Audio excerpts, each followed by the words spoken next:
Break के बाद एक बार फिर से आपका स्वागत है। प्रताप जी, जो हम चर्चा कर रहे थे ब्रेक से पहले कि आप एक बात थी कि शरद पवार यूपीए छोड़कर नहीं जाने वाले। नवीन जी ने भी ये कहा, कांग्रेस को भी पता है, फिर इतना मान मनोबल क्यों?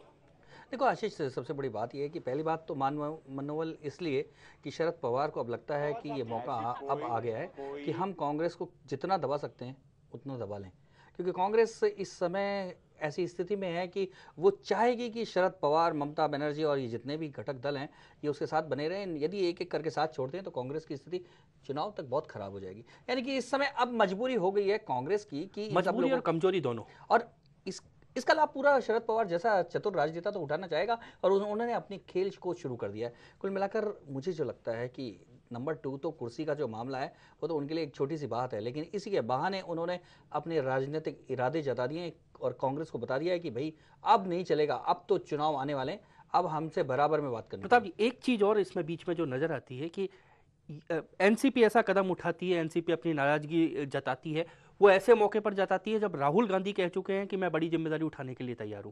क्या कहीं ना कहीं ये दो बातें कोरिलेट होती हैं?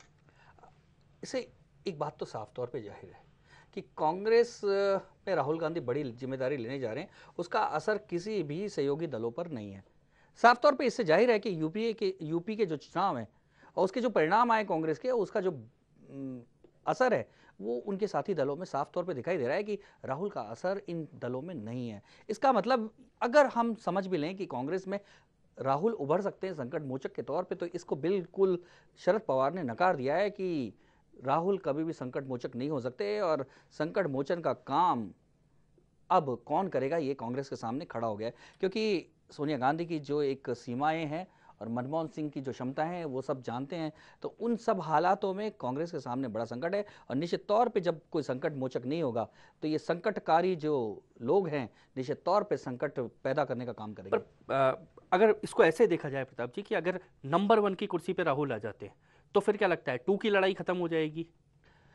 देखो आशीष, ये नंबर 1 की कुर्सी पे भी आ जाते हैं तो ऐसा लगता है कि मनमोहन सिंह क्योंकि नंबर 1 पे हैं तो फिर भी कुछ दल साथ होकर चल लिए, लेकिन राहुल के आते ही ये जिस तरह का शरद पवार का संकेत मिल रहा है।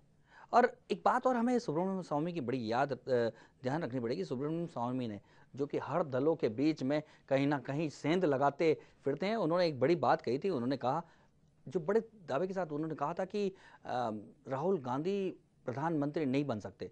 जब उनसे पूछा गया कि क्या आपके पास क्या, बोले कि अभी नहीं खोलूंगा राज। तो कुल मिलाकर ऐसा लगता है कि कहीं ना कहीं कोई ऐसी कमजोरी है जिसके चलते राहुल वो असर नहीं डाल पाते दूसरे दलों पर और उसका सीधा सीधा लाभ दूसरे दलों को ये है कि वो अपनी दादागिरी, अपनी मनमानी कर पाते हैं। पूरी मनमानी करते हैं। इसीलिए प्रताप जी, एक सवाल और अब ये कहीं ना कहीं खड़ा होगा, कुछ दिनों बाद खड़ा होगा।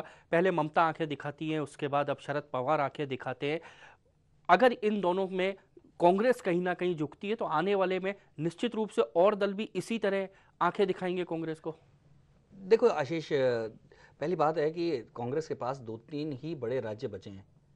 उनमें एक बड़ा राज्य महाराष्ट्र। महाराष्ट्र में शरद पवार के साथ हैं, पश्चिम बंगाल में ममता के साथ हैं, एक आंध्र बचता है। आंध्र के जो हालात बन गए हैं वो सब जानते हैं। तो कुल मिलाकर यूपी बिहार में है नहीं, केवल बचता है राजस्थान, मध्य प्रदेश और ये इलाका जहां अभी कांग्रेस मजबूत नहीं है। कुल मिलाकर कांग्रेस के लिए संकट का एक काल है, संकट में और मोचक है नहीं। तो ऐसे काल को कैसे निकालेगी कांग्रेस? ये कांग्रेस के लिए कहीं ना कहीं सवाल है। ये कांग्रेस के लिए एक बड़ा प्रश्न भी है कि अब प्रणव के बाद कांग्रेस को ढूंढना होगा अपने अंदर एक संकट मोचक को। बड़ी खबर में आज इतना ही। दीजिए पूरी टीम को इजाजत। नमस्कार।